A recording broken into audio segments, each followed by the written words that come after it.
Ladies and gentlemen, there are days when heaven rolls back the veil, and mysteries long concealed are suddenly brought into the light. This is one of those days. There are moments in history when the ordinary ceases, and the invisible hand of God turns a page that has been sealed for generations.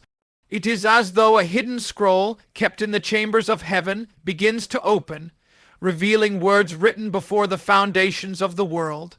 Such scrolls are not seen by human eyes in casual days. They are opened in appointed times, moments foreordained when heaven's secrets are ready to break into the realm of man. From the prophets of old to the apostles who walked with the Messiah, the imagery of a scroll has carried the weight of divine truth. A scroll is not merely a record, it is a decree, a proclamation of what must come to pass. And when such a scroll is unsealed, nothing in the universe can keep its words from unfolding. The seals are broken not by human effort, but by the one who holds the authority over time and destiny. This day, 11 August 2025, carries the feeling of such a moment, not because of superstition, not because of man-made calculations, but because the fingerprints of God are woven into the tapestry of this date. The hidden scroll is not a relic of the past, but a living reality, carrying instructions and revelations for those who have ears to hear. It is a call to watch, to listen, and to discern. The scroll's unsealing is not loud in the ears of the world. It is almost always quiet. The headlines may not declare it, but the Spirit will whisper it to those who walk closely with Him. In that whisper is the trembling knowledge that something written long ago is now moving from ink into reality. The pages begin to breathe, and the words take on flesh in the events of our day. Every scroll of heaven is connected to the greater story. The events it declares are never random. They fit within the eternal plan of redemption and judgment. What we see on this day is not isolated. It is part of a chain, each link forged by the will of God, stretching from the dawn of creation to the end of the age. To recognize the scroll is to realize we are standing inside prophecy itself. The ancient prophets spoke of such openings. Daniel was told to seal up the words until the time of the end.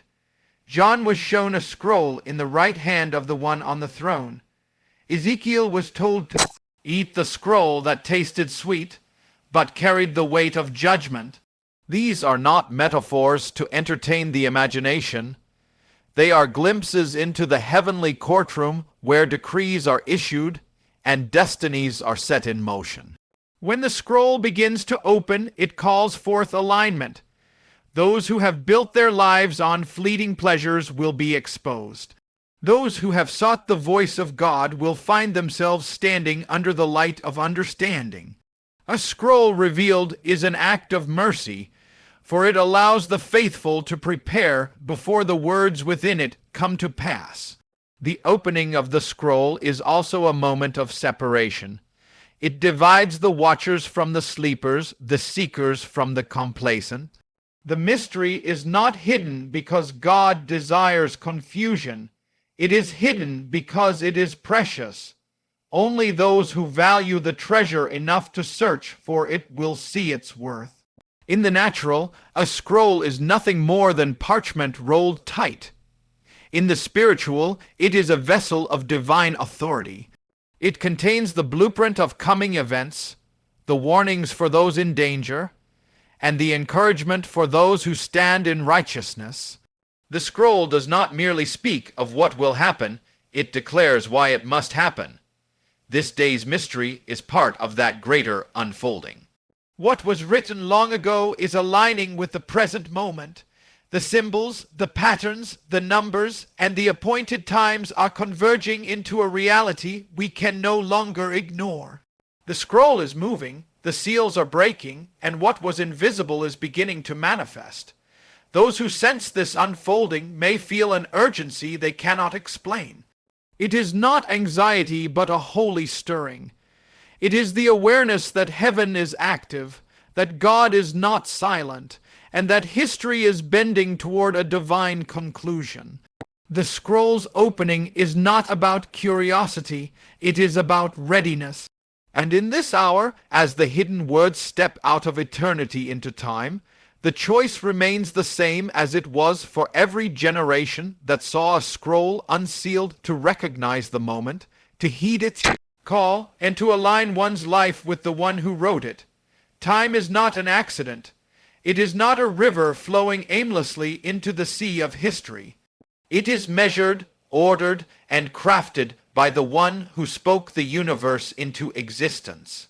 Every second carries purpose, and within certain moments the very signature of God can be seen, written not with ink, but with events, patterns, and divine alignments that speak louder than words. The Creator is not bound by time, yet he works through it. From the very beginning, he set the sun, moon, and stars in place, not only to give light, but to mark seasons, days, and years. These were not simply for human calendars, but for holy appointments, moments when heaven and earth would intersect. Such moments bear his signature, revealing his authorship over the script of history. The signature of God is not random. It is precise. In Scripture, events separated by centuries still align to the very day, as if time itself obeys his command. The day the Israelites crossed the Jordan aligned with the day Yeshua rose from the dead. The exact dates of prophetic feasts have echoed through revolutions, restorations, and revelations. This precision is not coincidence, it is design. There are days in which the ordinary patterns of life give way to extraordinary convergence. It is as though the timeline bends to touch eternity. Such days do not arrive by human planning, they are written into the fabric of creation. The very number, the very date, the very hour becomes a vessel of his revelation, and when they come, they bear the weight of divine intent.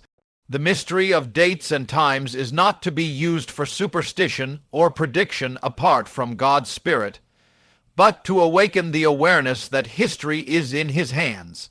Just as a skilled artist leaves a hidden mark on every masterpiece, so the Lord leaves his imprint on the milestones of human history. It is a seal of authenticity, proving that no matter what men or nations do, the author remains in control. The signature is also found in patterns. What he begins in one season, he completes in another, often on the same date. The fall of walls, the birth of nations, the calling of prophets, the restoration of promises, these do not happen in chaos. They are tied together like threads in a tapestry, revealing a greater picture when viewed from above. Even in our own lives, his signature can be found in the moments that change everything. A prayer answered on the very day you surrendered. A breakthrough that comes on the anniversary of a trial. A divine meeting that aligns with a moment in your past you thought was forgotten. These are not accidents, they are markers, left by the hand of God to remind you he has always been present. This day, 11 August 2025, bears the sense of such a signature. Its alignment with patterns in Scripture, its echo of past events, and the unexplainable stirring it carries all point to a purpose greater than what the eye can see. In the unseen realm, this day was not chosen by man, but appointed before time began. The signature of God often appears clearest in hindsight. The disciples did not understand the meaning of certain days until after the resurrection. The prophets spoke of times they themselves did not fully grasp, yet they knew the words were for a future generation. So too, there are marks being placed on this day that will speak louder in the days to come. The beauty of God's signature is that it cannot be forged. Nations may try to rewrite history, leaders may attempt to shift timelines, but the true author's mark remains untouched. His appointments cannot be cancelled, his seasons cannot be altered, and his purposes cannot be overturned. When the signature appears, it is an invitation to look deeper, to listen closer, and to stand ready. It means that what is unfolding carries the weight of heaven's decree, and that in the currents of time, God has just placed his name on the page once again. The events of today do not stand in isolation. They are part of a stream that flows from the ancient past, carrying with it echoes, patterns, and shadows that were cast long before our own time. What happens now often bears the imprint of what has already been, as if history itself is a mirror reflecting old images into the present. These are not coincidences but divine patterns woven into the very fabric of creation. In the scriptures, the Lord uses the past as a foreshadowing of what is to come. The Exodus was not only a deliverance for the Israelites, but a prophetic pattern of salvation for all who would be set free from bondage. The exile to Babylon was not just a historical tragedy, but a shadow of the spiritual exile of the heart.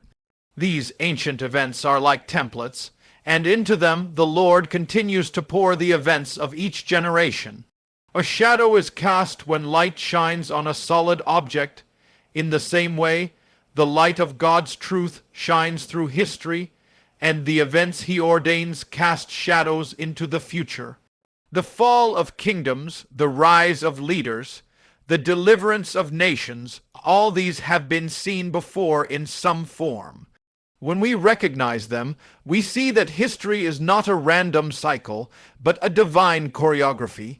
The patterns often repeat not because God lacks originality, but because he is a teacher who reinforces his lessons. Just as a master craftsman may use the same design for different works, refining it with each creation, so too does the Lord rework his patterns in different times and places. In this way, the past becomes a key to understanding the present. Sometimes the shadows are warnings. The rebellion of Israel in the wilderness warns of the dangers of hardening the heart. The pride of ancient empires warns of the fall that comes to those who exalt themselves above God. When these same attitudes rise in our own day, the old shadows appear again, calling us to humility before it is too late. Other times, the patterns are promises. Just as God restored his people after 70 years in Babylon, so he restores those who return to him. Just as the dry bones in Ezekiel's vision came to life, so the Lord can breathe life into what seems hopeless. When these shadows appear, they are not to be feared, but embraced as reminders of his faithfulness.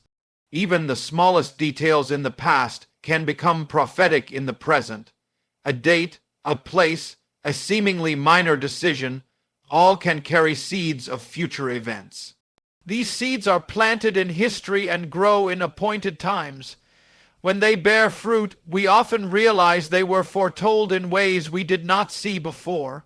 Shadows from the past can also appear in personal lives. A struggle you face today may mirror a trial your ancestors endured. A blessing in your life may echo one that was given to your family long ago. These connections are not accidental.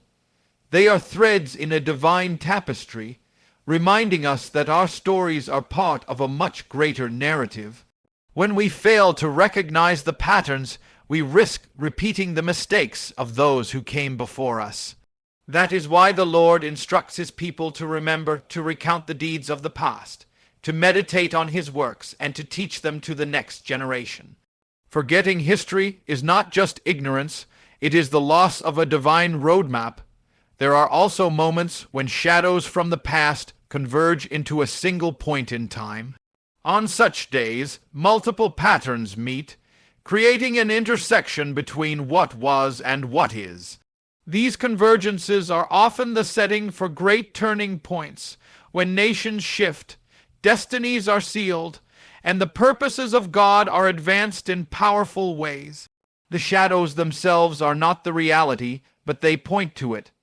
They are signposts urging us to prepare for the substance that is coming. In them, we can see the fingerprints of the same God who authored the past and who is guiding the present toward his appointed future. In the unfolding of this day, the patterns from the past are stirring again. The echoes of ancient events are resonating in the present hour, reminding us that what has been will be, and that the author of time is still writing his story in the shadows of history. There are moments in time when the realms of heaven and earth draw near to one another, when the invisible touches the visible, and the eternal intersects with the temporal. These moments are not ordinary. They carry a weight, a presence, and a sense that the air itself is charged with purpose. It is in these intersections that destinies are shaped, nations are shifted, and lives are transformed in ways that cannot be explained by human means. From the very beginning, the Creator designed the world as a meeting place between Himself and mankind. Eden was such a place where God walked among His creation. The tabernacle in the wilderness, and later the temple in Jerusalem, were built as earthly points where the glory of God could dwell among His people. These were not merely buildings.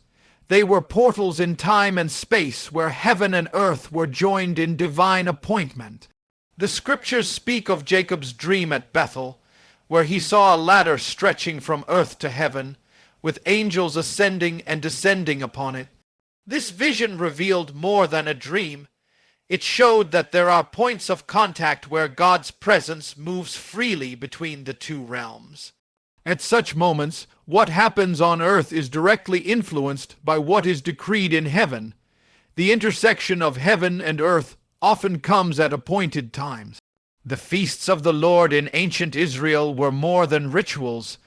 They were prophetic windows when God's people were invited into alignment with His purposes. These appointments are not bound to the past. The same God who set them then still marks His calendar now, and His intersections remain as real in our day as they were in the days of old. In such moments, prayers take on a new weight, and worship carries a greater power. When heaven draws near, the barriers that cloud human vision seem to lift, and the reality of the unseen becomes undeniable. People sense it even if they cannot name it, an atmosphere where the impossible becomes possible, where healing flows, and where truth pierces the heart. Throughout history, revivals, awakenings, and great moves of God have occurred when heaven intersected with earth in a profound way. These moments could not be manufactured by human effort. They were initiated by the will of God, breaking into the course of human events to redirect them according to His plan. Such times are both gifts and responsibilities, for they call His people to respond in faith and obedience. But the intersection is not only about glory and wonder, it can also be about confrontation. When heaven meets earth, the forces of darkness are exposed. Just as light cannot mix with darkness, the presence of God reveals what is hidden and demands a choice. On such days, the complacent are shaken, and the idols of the age are challenged by the authority of the King who reigns above. These moments are not always grand in appearance. Sometimes the intersection is found in a quiet prayer at midnight, in a whispered word of prophecy, or in a single act of obedience that seems small but echoes in eternity. Heaven does not measure significance as man does. The smallest meeting point between God and man can change the course of history. In the present time, the intersection of heaven and earth may not be visible to the eye, but it is no less real.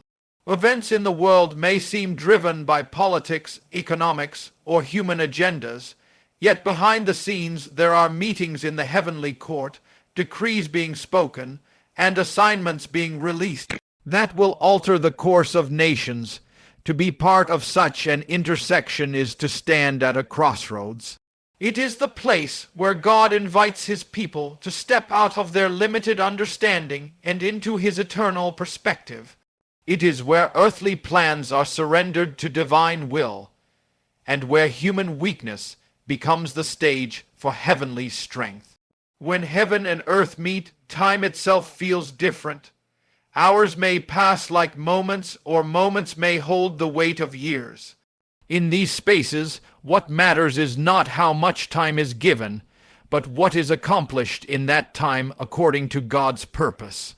The ordinary rules of cause and effect seem suspended, and the supernatural breaks through into the natural order. The intersection of heaven and earth is a reminder that we are not merely citizens of this world, but also participants in a higher kingdom. It calls us to live with our hearts anchored above, even as our feet walk the soil of this earth, knowing that there will always be moments when the veil thins and eternity draws near. Every mystery that comes from God carries not only revelation but also a warning. It is the nature of the divine message to both unveil and to caution, to bring light and to sound an alarm. For within the patterns of history, within the appointed times, and within the events unfolding before our eyes, there are signals, subtle to the untrained ear, yet unmistakable to the one who listens for the voice of heaven. These warnings are not given to condemn, but to awaken, to call hearts back before the moment passes. In the ancient days, when the prophets spoke, their words were often wrapped in parables, visions, or symbols. A vision of a plumb line was not simply about construction. It was about a nation being measured against the standard of God. A basket of summer fruit was not merely about harvest. It spoke of the ripeness of judgment. So, too, the mysteries that surround a particular day, such as this one, may hold within them a concealed message for those who have eyes to see. The warning within the mystery is often hidden because the heart must be prepared to receive it. God will not shout into deaf ears, nor will he force the unwilling to understand. Instead, he weaves his message into the fabric of time, into events that appear ordinary but carry extraordinary significance. Like the writing on the wall in Babylon, it may be unnoticed by most until the appointed hour when its meaning is made plain. To discern the hidden warning requires both humility and vigilance. The prideful will miss it, convinced they already understand the times. The distracted will miss it, absorbed in the noise of the world. But those who watch, pray, and seek will catch the faint sound of the trumpet before it grows loud. They will notice when the familiar suddenly feels unfamiliar, when patterns repeat themselves not by chance but by design. In the days before great turning points, there are always foreshadows. Before the flood, Noah built an ark while the world carried on as if nothing was coming. Before Jerusalem fell, there were signs in the heavens and unrest in the streets. These were not coincidences. They were part of the mystery's warning, markers to prepare those willing to hear. So it is now signs that seem random to some may, in truth, be part of a greater tapestry that reveals what is approaching. The hidden warning is also an act of mercy. Judgment that comes without warning is final, but a warning that precedes it is a call to repentance. God gives space for hearts to turn, for lives to change, for nations to reconsider their path. This is why the warning is often embedded in the mystery. It must be sought out, pondered, and acted upon, not merely heard and forgotten. At times, the warning comes through the alignment of dates, through the recurrence of events that mirror those of the past. It may come through sudden disruptions that shake the foundations people trust in. It may even come through an unexpected blessing, which, rather than being a sign of approval, is a test to reveal the heart's true loyalty. In each case, the message is the same. Do not ignore the handwriting of heaven. There is also a personal dimension to the hidden warning. While it may speak to nations, it also speaks to individuals. The same God who moves in the rise and fall of empires moves in the secret chambers of the heart. The day that carries a national message may also carry a deeply personal one, an invitation to realign, to break free from what holds you back, to return to the path you are called to walk. The warning within the mystery is often urgent, yet not desperate. It does not beg, but it beckons. It is the voice of the shepherd calling before the storm arrives, giving his people the chance to find shelter under his wings. And just as in the days of old, those who heed it will find themselves preserved, while those who ignore it will be swept along with the tide of events they did not expect. There is a danger in thinking that the warning is for someone else, some other people, some other place. The truth of the mystery is that the warning is for now, for here, for us. The temptation to delay, to wait for a more convenient moment, has always been the snare that traps the unprepared. Time moves forward, the mystery unfolds, and the door will not remain open forever. When a day is marked with mystery, when patterns from the past converge with the present, when events align with uncanny precision, it is never without purpose. The hidden warning within is a signal to be awake, to be ready, and to walk with the awareness that what is seen is only a fraction of what is taking place.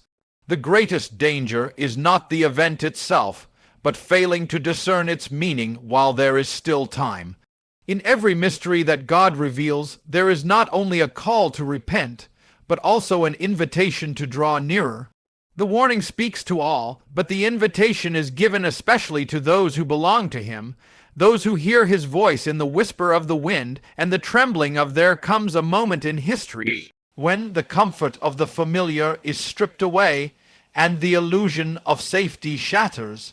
It is the moment when the earth beneath the feet of the unready begins to tremble, not in metaphor alone, but in reality. This shaking is not random, nor is it without purpose. It comes like a sudden storm to awaken those who have fallen asleep in the twilight of complacency. The unready are those who have heard the truth but have treated it as common, who have seen the signs yet dismissed them as coincidence. They are those who have built their lives upon the shifting sands of self, reliance, prosperity, and human assurances. But when the shaking comes, the foundations they trusted in will reveal their fragility. This shaking is both physical and spiritual. It is the breaking of systems, the crumbling of institutions, the unraveling of false securities. It is the moment when the noise of the world is drowned out by the roar of a greater voice. It comes to dismantle what man has built apart from God, and to expose the emptiness of what was once thought unshakable. In ancient times when kingdoms fell, the sound of crumbling walls and the cries of the unprepared filled the air. But beyond the physical collapse, there was a deeper shaking, the realization that the hand of God had moved, and nothing would remain the same. The same reality unfolds in every age when he chooses to disrupt the plans of men. The shaking is a mercy, though it is rarely seen as such in the moment. For without it, the unready would remain lulled into eternal loss, never stirred to seek the one who can save. The shaking strips away the false, leaving only what is real, forcing the soul to confront the question it has avoided: what will stand when all else falls? Those who are unready often respond first with fear. They look for human solutions, stronger walls, greater defenses. Yet the shaking will not cease until its purpose is accomplished, to turn eyes upward, to pierce the hardness of hearts, to bring light into the dark corners of the soul. There is a danger for the unready in mistaking the shaking for mere misfortune or chance. If they see it only as a disaster to be endured, they will miss the voice that speaks through it. Every tremor in history carries with it a divine message. This world is not your foundation, and its kingdoms are not eternal. The shaking also reveals the difference between those who walk with God and those who do not. In the same storm, one house collapses while another stands firm. The difference is not in the violence of the wind, but in the depth of the foundation. For the faithful, the shaking is a test that proves their anchor. For the unready, it is a warning that demands action. Throughout Scripture, the shaking of nations is often followed by revival for those who turn, and ruin for those who refuse. The moment of shaking becomes the moment of decision. To ignore it is to seal one's fate. To heed it is to step onto the path of life. In the days to come, the shaking will not be confined to one place or one people. It will be global, touching every land, every system, every heart. Those who are unready will find no refuge in their wealth, their armies, or their alliances. Only those who hear the call and run to the strong tower will endure. The shaking of the unready is not the end, but it is a prelude. It is the sound before the trumpet, the tremor before the wave, the warning before the final reckoning. And while the shaking may terrify, it also carries the hope that even in the last moments, hearts can awaken and turn toward the light that still shines before the darkness falls. There comes a point when the call of God moves beyond the ordinary patterns of life, beyond the predictable cycles, into a realm that cannot be explained by human logic. This is the place where faith is stretched, where comfort zones are abandoned, and where the impossible becomes the very ground on which you stand. To step into the extraordinary is to respond to a summons that few dare to answer, a summons that transforms everything. The extraordinary is not born from ease, but from obedience in the face of uncertainty. It begins when you are asked to leave the familiar behind, much like Abraham was told to go to a land he had never seen. It is in that moment when the heart must decide whether to cling to what is safe or to trust the one who calls. Stepping into the extraordinary means walking on paths where the footprints have yet to be made. It is choosing to move when the waters have not yet parted, trusting that they will divide when your feet touch them. It is seeing beyond the limitations of your own strength and believing in the boundless capacity of God. This journey often begins with a whisper, a stirring deep within the spirit that refuses to be silenced. It disrupts your plans, redirects your priorities, and invites you into a purpose larger than yourself. To the world, it may look foolish, even reckless, but to the eyes of faith, it is the only reasonable response to the voice of the Almighty. The extraordinary is not always accompanied by lightning and thunder. Sometimes it comes wrapped in quiet moments of surrender. It is the unseen choice to forgive when it would be easier to hold a grudge, to love when it would be simpler to walk away, to give when it would feel safer to keep. These hidden acts become seeds that grow into the great works of God. To step into the extraordinary is to live with expectation, knowing that every step taken in faith moves you deeper into divine appointment. It is believing that you were born for such a time as this, that your presence in this generation is no accident, and that your obedience is a thread woven into the tapestry of God's greater plan. The extraordinary cannot be experienced without risk. Every disciple who ever walked with the Lord was called to step into places of uncertainty, to face storms, to walk through valleys, to confront giants. Yet each risk was met with provision, each trial with victory, and each act of courage with the unmistakable presence of God. This calling is not reserved for the strong, the wise, or the famous. It is extended to anyone willing to say yes. The extraordinary is found in the life of a shepherd who became a king, a fisherman who became a voice to nations, a young girl whose "let it be to me" brought salvation into the world. There is a cost to stepping into the extraordinary. It will demand your time, your comfort, and often your reputation. But in exchange, it will give you purpose, eternal impact, and the joy of walking in the very center of God's will.